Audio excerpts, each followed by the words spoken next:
एक ओंकार सतनाम करता पुरख निरपौ निर्वैर अकाल मूरत अजूनी सैभ भंग गुर प्रसाद जप आद सच जुगाद सच है भी सच नानक होसी भी सच। वाहिगुरु जी का खालसा वाहिगुरु जी की Fateh. Dear students, in this video I will be starting the chapter structure of atom, class 9 structure of atom.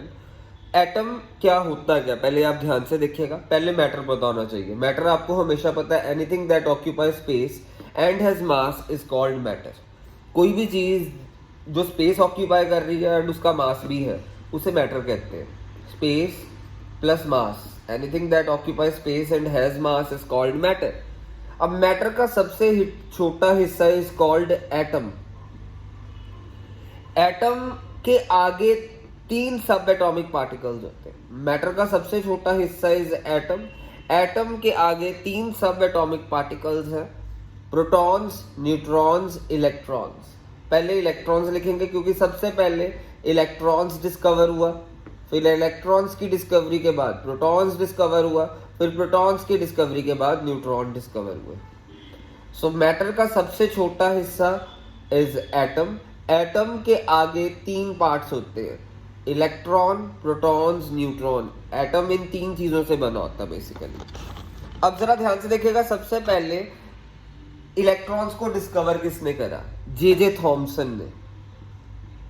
J Thomson ने इलेक्ट्रॉन को डिस्कवर करा। कैसे करा, जरा ध्यान से देखिएगा।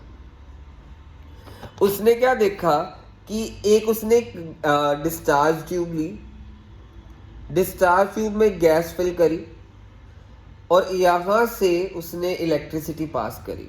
जैसे ये पॉजिटिव टर्मिनल ऑफ बैटरी है, ये नेगेटिव टर्मिनल ऑफ बैटरी है, आपको पता है। सो उसने क्या करा, इलेक्ट्रिक करंट पास करा at very high voltage. High voltage पे इलेक्ट्रिक करंट पास करा। तो इससे हुआ क्या, जरा ध्यान से देखना। ये पॉजिटिव टर्मिनल मींस ये हमारा एनोड हो गया, ये नेगेटिव टर्मिनल ये हो गया कैथोड। अब जब बिजली पास करी ना, उसने देखा कि कैथोड से ग्रीन फ्लोरोसेंट कलर की लाइट एनोड की तरफ जा रही है। उसने इसको नाम दे दिया, ग्रीन फ्लोरोसेंट लाइट्स को cathode rays. So cathode, negative terminal of battery is known as cathode, आपको पता ही है। सो उसने क्या करा, हाई वोल्टेज से इलेक्ट्रिसिटी पास करी डिस्चार्ज ट्यूब में, और डिस्चार्ज ट्यूब में गैस फिल करी हुई थी। तो अब जब इलेक्ट्रिसिटी पास करी तो उसने देखा कि नेगेटिव टर्मिनल ऑफ बैटरी से, ये नेगेटिव टर्मिनल बैटरी है यानी ये कैथोड हो गया।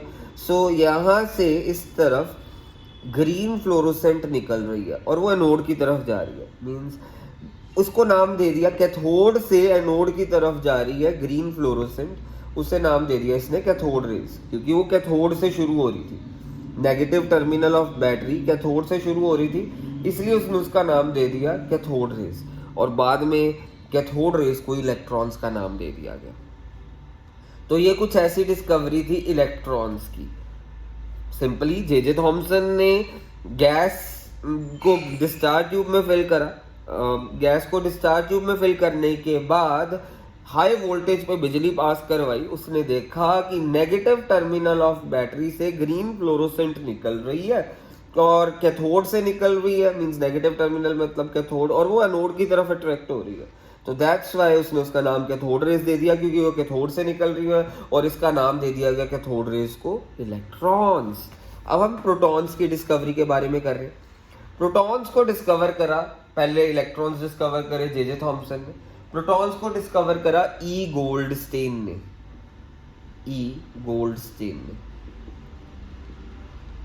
अब इसने भी ऐसे ही करा, थोड़ा सा मॉडिफाई कर दिया उसका एक्सपेरिमेंट जे थॉमसन वाला। डिस्चार्ज ट्यूब थोड़ी सी मॉडिफाई करी। मॉडिफाई करने के बाद उसने देखा कि वो तो कहता था सिर्फ कैथोड से निकल रही है रेस, इसने देखा कि एनोड से भी रेज निकल रही है।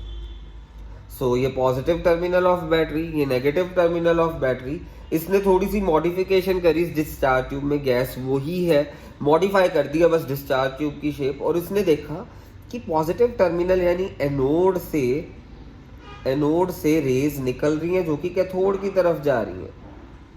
तो इसने इनका नाम दे दिया कैनाल रेज। इसने इनको नाम दिया कैनाल रेज। जो सी ये रेज का नाम दे दिया इसने, इसको इसने कैनाल रेज नाम दे दिया। अब कैनाल रेज को एनोड रेज भी कहना शुरू कर दिया लोगों ने, क्योंकि एनोड से निकल रही हैं, क्योंकि ये एनोड से निकल रही है तो इसलिए कैनाल रेज को एनोड रेज भी कहना शुरू कर दिया, पर इसने इसको कैनाल रेज कहा। तो अब इस फाइनली बाद में जाके कुछ सालों के बाद इन्हीं एनोड रेज को प्रोटॉन्स कहना शुरू कर दिया। सो अभी हमारे पास प्रोटॉन्स की डिस्कवरी भी हो गई है। अब न्यूट्रॉन्स की डिस्कवरी। सो अब न्यूट्रॉन्स की डिस्कवरी करी जे चार्डविक ने। ये न्यूट्रॉन्स है, न्यूट्रॉन्स को डिस्कवर करा जे चार्डविक ने। इसने क्या करा, इसने देखा एक बेरिलियम एलिमेंट लिया, उसको एक्सपोज करा अल्फा पार्टिकल्स में। बेरिलियम को इसने कहां पे करा एक्सपोज? अल्फा पार्टिकल्स में।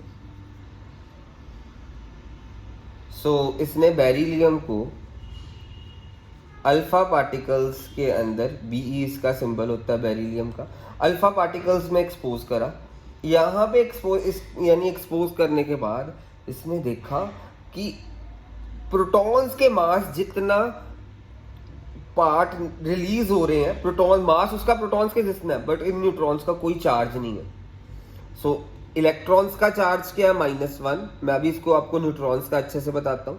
इलेक्ट्रॉन्स का -1 हम कह देते हैं इलेक्ट्रिक चार्ज है, नेगेटिव चार्ज कह देते हैं -1, ठीक है। इसका चार्ज कितना है? +1। इसका न्यूट्रॉन का नो चार्ज। इस बंदे ने देखा न्यूट्रॉन्स, जब इसने डिस्कवर करे जे चार्डविक ने, इसने देखा जब बेरिलियम को एक्सपोज करें अल्फा पार्टिकल्स में, उसको एक्सपोज करने के बाद प्रोटॉन्स जितने पार्टिकल्स रिलीज हो रहे हैं, बट प्रोटॉन्स का तो पॉजिटिव चार्ज है और इसका कोई चार्ज नहीं है, तो इसने उन पार्टिकल्स को नाम दे दिया न्यूट्रॉन्स। इसने देखा बेरिलियम को जब अल्फा पार्टिकल्स में एक्सपोज करा, एक्सपोज करने के बाद प्रोटॉन्स के मास जितने पार्टिकल्स निकल रहे हैं, रिलीज हो रहे हैं, पर उनका चार्ज नहीं है कोई, तो इसने उनका नाम दे दिया न्यूट्रॉन्स। सो जे चार्डविक ने न्यूट्रॉन्स डिस्कवर करे। सो अब हमारे पास इलेक्ट्रॉन का चार्ज -1, इसका चार्ज +1, इसका चार्ज नो चार्ज। प्रोटॉन्स और न्यूट्रॉन्स का मास एक बराबर होता है। प्रोटॉन्स और न्यूट्रॉन्स का मास है 1.673 इंटू 10⁻⁻27 kg, और न्यूट्रॉन्स का मास भी 1.673 इंटू 10⁻⁻27 kg। और इलेक्ट्रॉन्स का मास अप्रोक्सीमेटली नेग्लिजिबल होता है, पर होता तो है कुछ, वो है 9.1 इंटू 10⁻31 kg। आप ये याद रखिएगा। सो ये हमारा टॉपिक हो गया कि पार्टिकल्स कैसे डिस्कवर करे, किसने करे और किस तरीके से हुए। अच्छा, अब इलेक्ट्रॉन्स हमारे को न्यूक्लियस के बाहर मिलते हैं और ये हमारे न्यूक्लियस में मिलते हैं, प्रोटॉन्स एंड न्यूट्रॉन्स। इसीलिए प्रोटॉन्स और न्यूट्रॉन्स को इकट्ठे हम कह देते हैं, अगर इकट्ठा कह दें तो उन्हें न्यूक्लियॉन्स कहा जाता है। प्रोटॉन्स और न्यूट्रॉन्स को इकट्ठे में हम न्यूक्लियॉन्स कह देते हैं। प्रोटॉन्स और न्यूट्रॉन्स हमारे को न्यूक्लियस में मिलते हैं, इसीलिए दोनों को इकट्ठे हम देखें तो उनको न्यूक्लियॉन्स कह देते हैं।